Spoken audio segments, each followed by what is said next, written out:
Good afternoon, 8th graders. Welcome to your science class. This is a summary class of what we have learned in the previous lessons, okay? So we will start with lesson 1, and it was about, of course, lesson 2, force and acceleration. And the first class, we talked about what can cause a change in motion. What we are going to talk about in this class is, first of all, what can cause a change of motion and what is acceleration. Okay, so we start by having a preview about velocity. So last time we talked about velocity, we said that it is the speed and the direction of a moving object. So if we have a speed assigned with a direction, we call it velocity. A speed and a direction is called velocity. And then we later learned that any change in the speed will contribute in a change in velocity, and any change in the direction will cause a change in the velocity. Okay, and we call velocity what? A vector quantity, because a vector quantity or a vector is these kinds of quantities in physics that must be assigned by a magnitude, which is here the speed, and a direction. Okay, so we call these quantities vectors. As an example of vector, velocity. Velocity is a vector. Okay, and from the summary sheets for lesson 1, we can see that vectors can be represented by arrows. Here we have two arrows. Each one of them represents a velocity. So we have the first arrow here as 100 kilometers per hour to the east, and the second one here is a 200 kilometers per hour to the west. Okay, so these are two different velocities. They are different in the speed, the magnitude of them, and the length of them, or and the direction. Okay, so they are different in the speed, the magnitude, and the direction. What about the length of them? The length represents the magnitude. So the longer arrow represents the higher speed, the higher velocity. Okay? So when we have longer arrow, it represents higher speed, as we see here, 200 kilometers per hour. Okay, this was about speed. So then we asked this question: what happens when a stationary object starts to move in a straight line?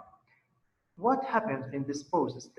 Let's say that a stationary car, 0 kilometers per hour, started to move in a straight line, reaching out to something like 100 kilometers per hour. So its speed actually has been changed, and the change in speed will cause a change in its velocity. So its speed changes, and the change in the speed causes a change in velocity, as we see from this equation. Any change in speed will contribute in a change in velocity, and any change in direction will also change the velocity. So let's back again to this next question, which is, what happens when a moving object changes the direction of its motion? Actually, changing the direction will again change the velocity. So its velocity again is changing. We can define acceleration by a measure of the change in velocity during a period of time. Let's watch this video to illustrate that. What is acceleration, and how we are dealing with acceleration in everyday life? Where do we see acceleration in everyday life? Did you ever experience riding in a car that moves rapidly and you get pushed back against your seat? But when the car brakes, you get pushed ahead. Or when riding in the bus taking a hard left turn, you seem pushed towards the right. These are some situations that we can say we are accelerating. We mostly experience this whenever we are riding a car, bus, motorbike, and many others. So in everyday life, we actually experience acceleration. When you are in a moving car and suddenly press on the brake, you will have acceleration. The same process when you are stopped to move in a moving car. the same process, we will have acceleration. Let's look more deeply about what is acceleration.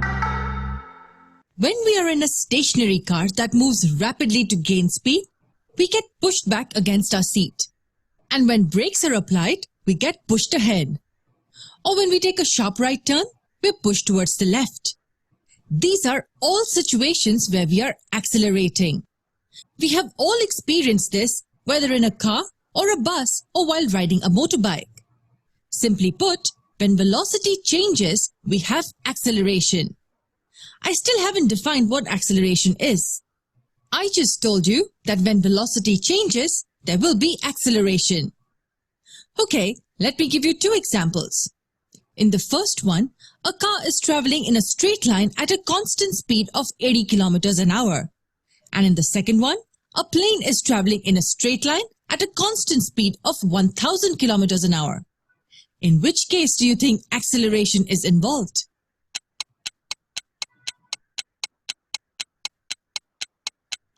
None. In both cases, the velocity is not changing at all. Hence, there will be no acceleration in either of the cases. Most people relate acceleration to high speed, and that's clearly not true.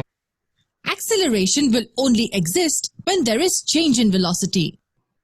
Do you remember what velocity is? It's speed with direction, and it's hence a vector quantity. Why is this important? Let's say a body moves from rest and reaches a velocity of 20 kilometers an hour in 5 seconds. Will acceleration be involved here? Yes, because the velocity is changing. It was 0 initially, and at the end of 5 seconds, it's 20 kilometers per hour. In another scenario, assume that a body is moving at 30 kilometers an hour, and then it moves right at 30 kilometers an hour, and continues traveling at the same speed of 30 kilometers per hour. Will there be acceleration in this case?